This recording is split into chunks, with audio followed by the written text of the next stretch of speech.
Hey, everybody. Welcome to another episode of The Executive. So excited to be joined today by Vanessa Clark and William Kowalski of Atomos Space.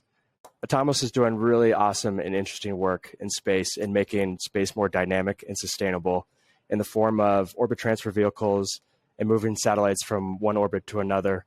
But really excited to have you, Vanessa and William, today. Thank you for the invite, Matt. Yeah, absolutely. Well, let's start first with what is Atomos Space. Your mission is to really create a much more dynamic and sustainable space ecosystem as we know it. What work are you doing to create that? So our goal at Atomos is to make any orbit accessible.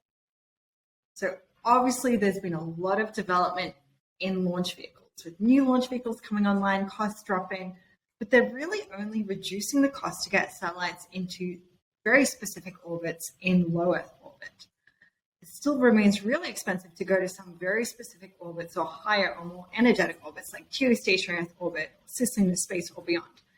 And part of the reason for this is how we do space operations. Using a single-use launch vehicle that starts from the ground, has to carry all of its propellant and hardware with it from the beginning, is not really a cost-effective solution. Think about a single-use aircraft flying a single passenger at a time. That is the modus operandi for space logistics today. We're changing this by building and operating what we call orbital transfer vehicles, or OTVs. An OTV is a permanent piece of infrastructure in space.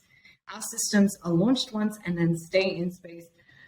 Once the satellite is launched with a launch vehicle, our OTVs rendezvous and capture it and then move it to a high orbit, just like a connecting flight in the airline industry. So this reduces the cost because we're reusing systems, we're optimizing our propulsion systems to move just in space, not to get to space. It allows cost sharing between multiple satellites, which can ride share, even if the satellites are going to different orbits. And it also alleviates a lot of the launch bottleneck. So schedule delays getting to the launch pad because there is a limited supply of launch vehicles is a really big issue in the industry that we're also helping to solve. And how are your OTVs able to stay in, it sounds like in space longer than a typical vehicle? How is it powered that it doesn't have to go back and refuel on Earth? So we do have to refuel periodically, okay, but we launch our propellant to space. And a big part of the innovation that we're bringing to the forefront is the ability to refuel and the ability to rendezvous and capture payloads once they're inserted into space. That really isn't something that's done at scale today or really commercially. And so this is definitely groundbreaking in the industry. So what typically happens when a satellite or a different vehicle is in space? Once it's out of fuel, what happens to that device? So the primary reason for satellites needing to be replaced is not because they break down, it's because they run out of propellant. So I think you had another co-founder of a similar company on your show recently, Daniel Faber with Orbit Fab. Yes. They're looking at refueling satellites. So satellite runs out of propellant, is typically dead in the water. Even though it doesn't need the propellant to stay in space, it needs the propellant to continue operations. When a satellite launches to space today, in a lot of cases, it launches with a full propellant tank, and then it immediately uses more than 50% of that propellant to get to its operational orbit. With our services, we allow them to outsource that. So rather than using their propellant getting to their final destination to start operations, they can save that propellant for prolonged operations or more sustainable operations such as collision avoidance maneuvers or more sustainable disposal maneuvers that prevent the buildup of debris.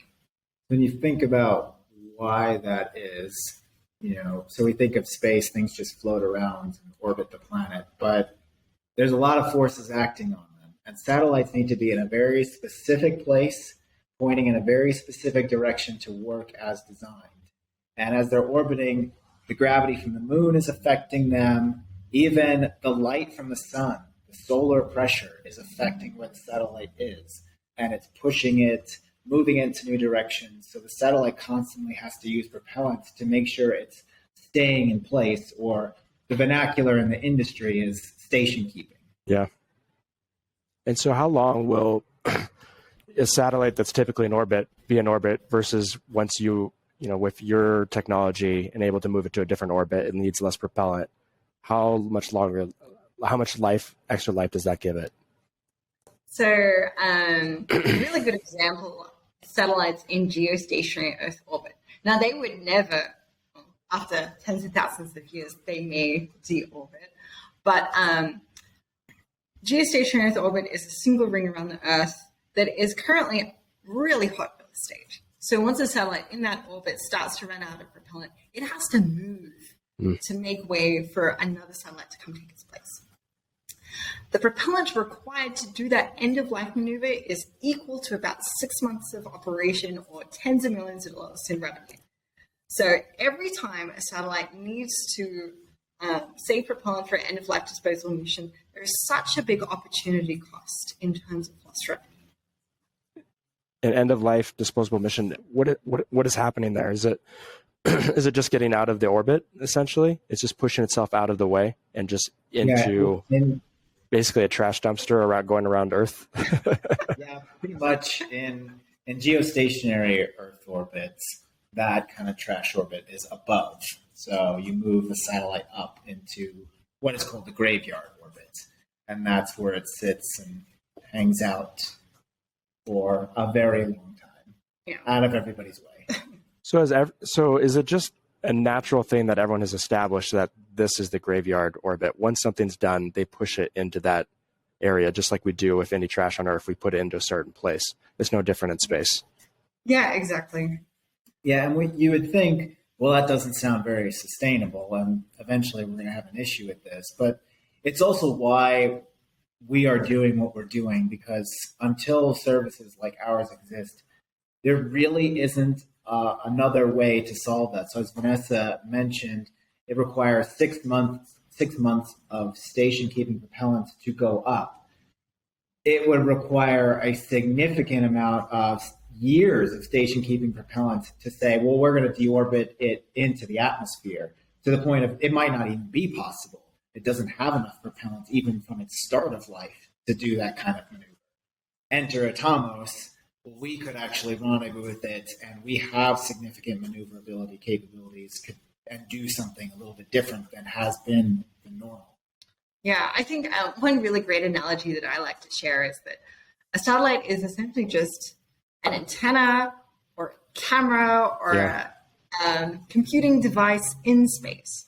And when we use such devices on the ground, like a cell tower, for example, the cell tower doesn't start with wheels on its base and a load of propellant. We use a third-party service to transport that to its operational destination. That is what we're bringing to space. Once we have that as the normal mode of operation, a lot more things become possible. Not just sustainable operations, not just more profitable operations, but also much more versatile and scalable. I mean, having this requirement that every satellite has a bespoke, expensive propulsion system and has life-limiting propellant on board just really constrains what we can do in space and what businesses make sense in space. That's so interesting. Space went from just getting there, right, and setting up a rocket, and if it comes back down, probably not going to be reusable. But to now, you're finding economies of scale, right? The industry is maturing. What are you seeing, as the industry is changing, and now we're talking about potentially, space economy, and that Daniel Faber from Orbit Fab talked about that a lot, is like building the space economy. Where is the industry going in space? Where do you see things going as with orbit transfer vehicles and making things so much more sustainable? What are the possibilities? Yeah, so decoupling satellites from propulsion and satellites and propulsion from launch, like logistics is really decoupled from commodities on Earth, is our big goal. And what that enables is really a whole bunch of things. So first is how space can benefit Earth in terms of Earth observation for things like climate science, for emissions tracking, for emissions reduction in the future. Another really big area that I am passionate about is asset tracking. So being able to optimize logistics on the ground and make logistics infrastructure more resilient on the ground. Then we go to what companies like Amazon's doing with Kuiper, broadband internet and connectivity. So finding ways to very economically and sustainably bring internet to the billions that are currently unconnected. Looking forward to the future and looking at more in-space economies. Asteroid mining is obviously what gets talked about a lot, and that's still probably a few decades away, but there's still really great interspace economic activity that can happen, such as production and manufacturing in space. There are companies such as Ridesharing that are looking to do that. From that comes things like recycling in space, and then space services companies can also support that activity, like us and like other companies that are looking to do in-space communication relays and navigation. So one thing that is my prediction for the future is that every step forward that we make allows a new ecosystem to spring up. And that's one thing that we really hope our services will do. And why do you think there's so much attention on space right now? Space is awesome. Yeah. I mean, curiosity. Curiosity. It is, you say, quote unquote, the next frontier. It's, the unknown. I think SpaceX has contributed a lot to that. There's just novelty in the engineering that could go into something like landing a booster propulsively. That gets people excited. And seeing, wow, the future of technology is not just, ad optimization and optimizing clicks. Yeah. There is like real things that can be built that have a real impact on people's lives, like mission tracking. There are satellites that can now detect methane leaks in manufacturing facilities that you couldn't ordinarily detect, which is a huge contributor to greenhouse gases. And to add to that, I think there's also a lot of interest because of the user base and the downstream companies that are able to collect, process, and make data like methane emissions actionable has sprung up. I mean, this is a big data problem. If you look at some historic and legacy space companies, they produced so much data that they couldn't store it, they couldn't find customers for it. But finally, in the past 10 years, we have ways to quickly process that data, find end users for it, provide actionable insights. And so this whole ecosystem has sprung up around space-based data that just wasn't possible before the advent of AI, ML, and some of the big data processing tools that we now have. And I'm curious because both your backgrounds are very different. What led you to co-founding Atomos Space, and what got you so interested, and what led to the starting of the company? So my background personally is aerospace engineering. So I worked in launch vehicle propulsion design, then in-space satellite propulsion and mission design, really looking at interplanetary missions. And then I went back into launch vehicle design. And working in those different sectors, you realize that, we're designing our launch vehicles based on what we think satellite manufacturers are going to build and where they want to go in the next few years. And then you hop on the other side of the fence, and as a satellite designer, you're like, what launch vehicles are available? I'm going to design my satellite and my mission around what's available. And so they're kind of coupled in this doom spiral, and the resulting satellites and launch vehicles are mediocre. A couple of companies are looking to break the mold and break out of this rut, like SpaceX with Starship. It's a really great example. Yeah. But I saw that when I was working in the industry years ago and wanted to change it. And in 2017, I started to take it seriously and went looking for a co-founder and was introduced to William. Yeah, so my background is very different than Vanessa's. I had a varied professional background. I was a funeral director for 8 years, then transitioned into finance, led investment due diligence for a wealth management team for a number of years. I always had a passion for space and physics, more on the physics side. So when I was in high school, I ran my own website on theoretical physics. I'm kind of the guy who through the night watch videos on YouTube, PBS Space Time, Silence Asylum, I love those type of things.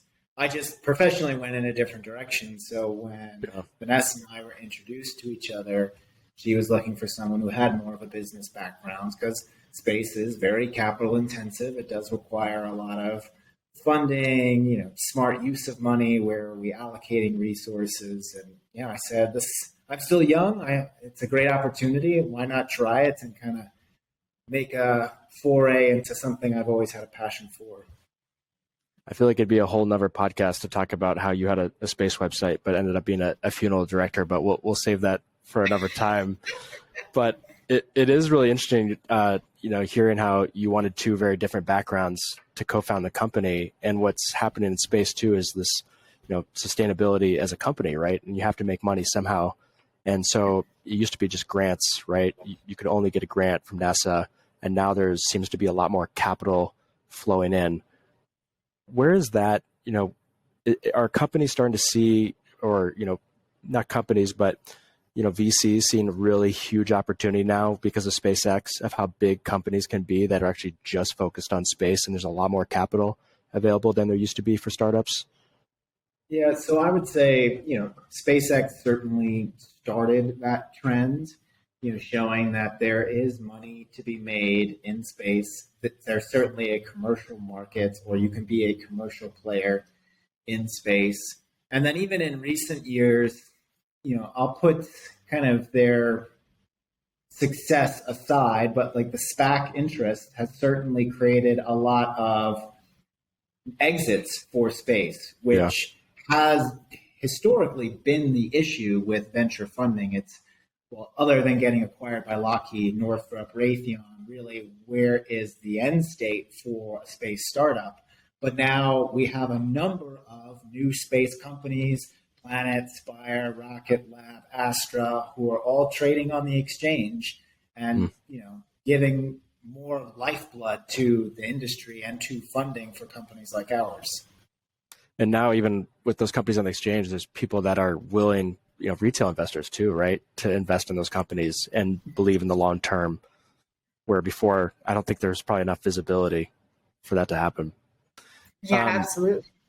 One thing, you're doing is, it's hard enough to build a company, like you said, like an ad-based company or whatever, just as tech companies are already hard enough to build to be successful, but you're going after a really challenging problem in space. How do you approach complicated problems? Like, where do you even start with them? Startups have to move so fast, yet these problems take a lot of time to solve. Where do you start? So I can talk about my approach and my philosophy, but William and I are also very different in how we achieve things. I am definitely more of a long-term thinker. And so early in my career, realizing that things were suboptimal and that maybe we should take a clean slate approach to space logistics, I always start with the end state in mind. What would be optimal if we could spend 10 years and $1 billion building this, and then dial back from there, like, okay, what is feasible with a more reasonable amount of capital, and what is the perfect end state? So reverse engineer it a little bit. Exactly. Yeah. So that's my approach. And so that's one thing that we've followed as a company. So our first mission that's launching in about 18 months. It's a really big step for us as a company, and demonstrating our services to customers and then starting commercial services. But every technology on that spacecraft is something that can scale something to something bigger and better. Or that's pathfinding to something that we want to accomplish later on. And so that's how I approach things. I try to take a blue sky approach and reverse engineer it. Yeah. William, however, is much more detail oriented. Yeah. So, more detail oriented, let's analyze this a little bit, which is how Vanessa and I balance each other out. Additionally, I take the approach, which is why I think we make a good team, of, all right, well, let's start at what is the worst situation that could happen, and how do we protect against that? Yeah. And then kind of which is blowing up, right? At the end of the day, isn't it? Right? Like maybe the worst problem you can have. Yeah. I think, Vanessa, it's all right, what do we do if everything goes right, and Right. what do we do if everything goes wrong? It's a perfect match. And between the two of us, we have a good path forward. Can we get Yeah, in the but middle? William's- Yeah. Yeah, William's also the person who can turn my sketch ideas into a equipment list that's 1,000 items long with itemized costs, and Yeah. time phase spending and things like that. So you definitely need a balance between someone who is a blue sky thinker and someone who actually can get the stuff done. Right. You need both. Yes. And as in the entrepreneurial journey, right, you need a lot of people around you to give you advice and support. Is that there in the space industry? Is it a big enough industry and people are really collaborative where you can seek out a lot of help in what you're building and get advice? Yes. Yeah. So I think we have a really great group of people around us who range from chief engineers and CTOs at other space companies through to space entrepreneurs who have successfully exited before. One thing that we do in building, say, our network of advisors is looking at people we admire and people who accomplish similar things to what we want to accomplish, and making sure that they're the people that we spend our time with and that they're the people we're listening to. And- Yeah. Well, I was going to say, the space industry is small. It's not tiny, but generally a lot of people know each other, and you have a lot of connections to a lot of other companies. And I think one of the other interesting things about the industry is sometimes you have to take advice on the technical side with a very large grain of salt. Yeah. Because you do have a lot of people who are, well, I tried this 20 years ago and I couldn't get it to work. Therefore, you, youngin, will never be able to get it to work. So why even bother? And, finding the people who have the experience, who have done it, but are still optimistic about the future is really where we try to focus our kind of advisor, brain space. Mm-hmm. Yeah, that must be so challenging, right? Because you're doing something that's new, obviously. Otherwise, maybe there wouldn't be the opportunity for you. And you probably have a lot of people that say, here are all the reasons that it's not going to work. And then you have to stay optimistic and say, here's the whatever reasons we believe it will work. Yeah, so a piece of advice that I got pretty early in my career, I had a meeting with a manager who was a couple of levels above me, and they disagreed with my ideas and thought what I was attempting would fail. And I remember talking to a mentor about it, and she responded like, "Oh, in his background, did you know he attempted this 20 years ago and failed?" Mm. And so sometimes you have to be able to sort out like, hey, how much of this person is reflecting themselves and trying to justify to themselves why they failed. Yeah. Rather than actually giving you relevant criticism. And so this is why, first, if you're getting advice, you really need to dive in and understand, okay, why are you telling me this? And the second thing is looking at that person and listening a little bit more and a little bit clearer if they've accomplished great things. Yeah. Because having successes under their belt definitely gives them a better perspective, and that's the type of person that I would tend more to listen to than a standard naysayer. That's a really good point. It's not just the advice. You need to look at the context of the person giving the advice and understand maybe the advice they're actually giving, whether it's to you or whether it's actually for them. Sometimes it's just for them. Besides the point that you just brought up, what do you think has been some of the best advice that you have gotten that you're like, that was really good advice as we started this journey out on a really difficult problem? Do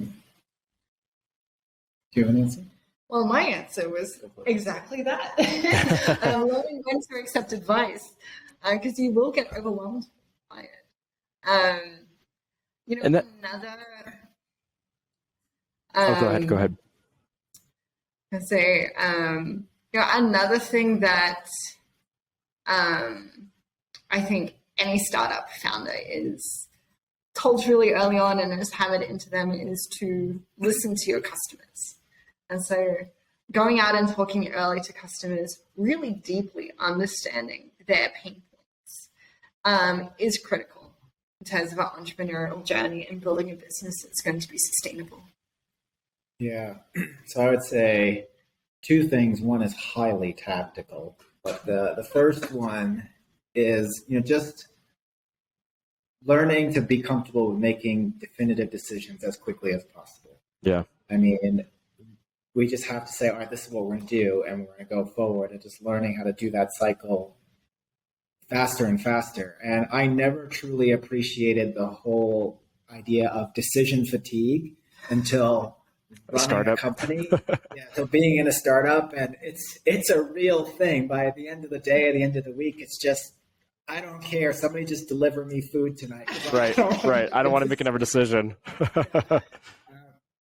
And then the second one, from a real tactical that we've learned a few times, is, if you're negotiating something with someone and you're having trouble getting past legal documents, stop dealing with the attorneys and just get on the phone with the business person. Yeah. Because usually there is a miscommunication going on somewhere. Yeah. We've experienced this several times, but I finally managed to articulate, I think, our learnings with respect to negotiations and brokering deals is assume best intent during negotiations, and that the other party always has your best interest in mind, that they have good intent. But then once you get the legal documents, redline them as though the other party is being nefarious. That approach has always served us really well, because then we can have a great deal that is a win-win for everyone, but also we're protecting against bad scenarios. That's great advice. Yeah, and I was listening to the old FBI, was one of the main FBI negotiators, and he said that he's like, start out a negotiation with, we're both here to make a deal. Like there's a win-win here. It started out with like what the end result is, which is a win-win. So that's well said. I want to hear, Vanessa, you said you painted the picture 10 years from now of what is the grand vision for Atomos Space. What is that? What is 10 years? If you could just paint this perfectly, what does that look like? So starting from our first system, launching and operating, our first two systems are launching at the same time in about 18 months. We're scaling up the fleet, because that's what we're building, essentially a railroad in space. We'll be operating between, 10-year time horizon, between 5 and 20 of these systems. And our vision is that first, primary propulsion, large maneuvers start to be outsourced by satellite operators. And secondly, we want to start to enter new markets and allow our customer base to see that there are more opportunities. So orbits that they couldn't get to or afford to get to before suddenly become open to them for business operations. And then 10 years, I don't think it's too far away. There are also a couple of really exciting segments that we're looking forward to enabling. One is a commercial human presence in space. So NASA is obviously putting a lot of money into this through their commercial LEO destinations program, but we're looking forward to servicing and helping with the affordability of commercial habited space stations in Earth orbit and beyond. The last thing that we want to enable that's going to start in 10 years is commercial operations beyond the Earth sphere. So beyond the moon. What can we really do outside of our little blue dot? It's a big vision. And what would your role be in people actually being in space stations? What's Atomos's role in that, do you think? So with space stations, like any hub where there is business and leisure and habitation, they need services such as food and expendable commodities like potable water. Where we want to be the UPS or the grocer or the postman or the delivery service for all of these stations, because ultimately, until we have the ability to produce a lot of these things off planet, these stations will still be dependent on getting cargo from the Earth's surface. And you'll have the infrastructure already. Exactly. It's interesting. I can already see William calculating all the equipment in his head for this vision. That's an awesome vision. It's amazing everything that's happening in space and how new technology can lead to 10 new opportunities in space either for the benefit of things directly on Earth or, being a multi-planetary species, as the famous Elon Musk says. As you're growing Atomos, you've obviously got a lot of different responsibilities. You probably have very different approaches to your week. How do you really tackle your week? Are you both super scheduled? How do you get the most out of your week and make sure you're staying focused on what's most important? So we're a little more agile with how we approach each week. So I think that there are two tools that we really use a lot. So one is a Kanban board. So if anyone's used that, so we set out our priorities for a week, what we're doing today, what's on hold, what's completed, and it's actually a whiteboard with sticky notes on it. It's very visual, and it's also very satisfying when you peel one sticky off from the doing column to the completed column. The other tool that I use is making sure that I'm spending my time correctly. And so we do a lot of time tracking. So as a CEO, I have 4 big buckets of things that I should be doing that are high leverage, that keep the company moving. I'm making sure that I spread my time appropriately amongst those 4.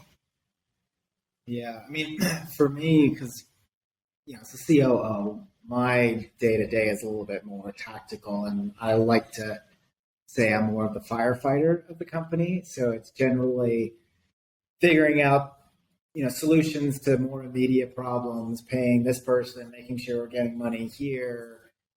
Where did this really expensive piece of space hardware go that we just bought?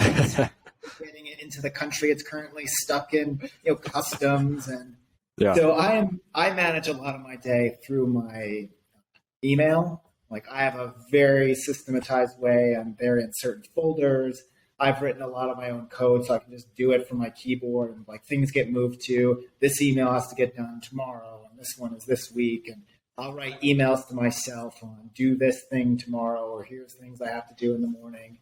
And that was more of a learning from my previous job in finance, because we were heavily email dependent. We used a lot of email. It's just I developed muscle memory, and that's how I keep track of my day to day. I love it. So different. And Vanessa, you said you track your time because you really want to be spending a lot of time in certain areas. What are the areas for you that you see the most value in, that you're trying to really track and make sure you're putting your most time in that? So as CEO, there are really 4, but have to add the caveat that right now I'm also spending quite a bit of time being the program manager, which is also my background, and also doing commercial business development. So those aside, 4 priorities of CEO is 1, setting the vision. So this doesn't take that much time, but articulating it and reinforcing it does. Yeah. Second thing is building and retaining a great team. And this also, so this is not just one-on-ones with team members. This is not just hiring. This is also thinking a lot about the culture and how we can reinforce good behaviors. The third thing that falls on my plate as CEO is making sure we have money. So William obviously supports this a lot, but fundraising is time consuming for a pre-profitability company. Right. And so that's what we're really spending 75% of our time on right now. And then the last thing that I do as CEO is a little bit of pathfinding. So also experimentation. So going out, talking to customers, getting feedback, talking to investors, getting feedback, talking to William and the engineering team, trying new operations. So just pathfinding everything from revenue and market segments to how we actually build and operate our systems. Outside of 9 to 5, also one thing that I'm really trying to work on is to learn the skills to be the CEO that our future company needs. So as we raise more money, as we realize more services, we'll become a lot bigger than our current headcount. I want to make sure that I'm equipped to manage a company of that size. And kind of tying off of that, then some of the things that I do on the side is I read more technical books. So I've been, I read a book on spacecraft sensors and how they work. I have, my aerospace program management book that I'm getting through, so I can learn more. Even though I don't have an engineering degree, learn even more engineering, so I can talk a little bit more confidently when I tell people, no, we can't spend money on that for this reason. And here's the technical reason why. I have to say that when we interface with customers, everyone thinks that William's an engineer anyway. Right. Yeah, they haven't looked at his LinkedIn first yet before it's out to him. Yeah, you definitely come across as an expert. I love it. Yeah. That's a really good perspective, though, right? You're, quote unquote 9 to 5, which, is a very vague phrase, but is spent on today's mission. Yet your outside hours you're spending on where the company's going and making sure that you're investing so that when your company, your day to day moves that company into that, you're ready. You're constantly ahead of where your company's going to be. That's a really unique perspective. One of the things I love just hearing from is just, favorite books and favorite quotes from founders and executives. Do either of you have a favorite book that's really helped you the most, either in your personal life or just in general in business? Yeah, the book that we recommend to everyone is The Hard Thing About Hard Things. Yeah, that's one of the best books for startups. Maybe the best. I don't know if you have a different one. Yeah, so I have a different one. This was a book I was just very surprised how much I liked it. And it was a phenomenal leadership book, which was Call Sign Chaos. General Mattis's biography, I thought was phenomenal. Interesting. I haven't really heard too much about that one. What makes it so good? I never really knew his perspective on things and how he led when he was, a 4-star in the Marines. And I think a lot of the stuff he tried to instill is analogous to what we're trying to do. So some of the things he talks about is, they recruited for attitude, not aptitude. Like people can learn how to do certain skills, but they have to be the right person, have the right mindset to really be doing the things that you want to be doing. I had to find it because I don't know it off the top of my head, but there's a great quote in the book from him. There's no substitute for constant study to master one's craft. Living in history builds your own shock absorber because you'll learn that there are a lot of old solutions to new problems. If you haven't read hundreds of books, learning from others who went before you, you are functionally illiterate. That's good. Yeah. Vanessa, do you have a favorite quote? So, one thing that I struggle with is that I tend to be a people pleaser. And so I've picked a quote that I look back to constantly to remind myself that I can't always do that. And so it's a George Bernard Shaw quote. It's the unreasonable person the reasonable person adapts themselves to the world. The unreasonable one persists to adapt the world to themselves. Therefore, all progress depends on unreasonable people. So I have to go back to that and remember, you know what? Sometimes I have to be unreasonable. I can't make everyone happy. I'm going to disagree with a lot of people, but I have to do that to enact change. That's really good. Yeah, and it's especially as an entrepreneur because you're getting pulled in so many different directions. You can't make everyone happy. I love that. To wrap us up, do you have any parting advice that you'd give to other founders that are also on this journey from your experience? Do you want to go first? Yeah, you can go first. There are so many good tidbits that we haven't hit on, but one thing that I was reminded of over the past couple of weeks, which were particularly tough, and that's you should recommit to solving problems as energetically as you initially committed to solving them. So that energy that made you leave your day job, go out without health insurance or without much in terms of savings or network, like that energy and that attitude, you have to come back to that and recommit to the problem that you're solving frequently. Because, it's a marathon. It's going to take a lot of effort to get there. So you have to pause and recommit. Every single day.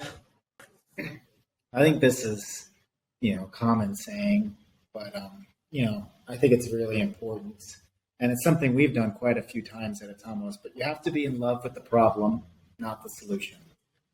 And we have pivoted on some underlying technologies a number of times because we are focused on in-space transportation. We started with a specific technology, but that has adapted as the company has grown. And usually companies that don't make it very far in the early days is because they are a solution looking for a problem. Yeah. And that's probably, harder, easier said than done, right? Because it's so easy to constantly, you pivot too much probably as well versus just staying focused and relying on your gut a little bit to really see something out. Yeah. Yeah.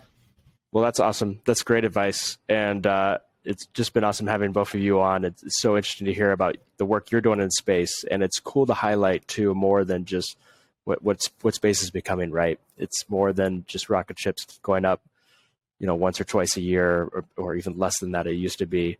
Now it's about sustainability, about how to move satellites from one orbit to the other. And then from there, once you have all that infrastructure, you'll continue to build more and more sustainability in space. So really cool mission and just love what you're doing. So thank you so much for being on, and really excited for both of your futures with Atomos. Yeah. Well, thank you. Thank you so much.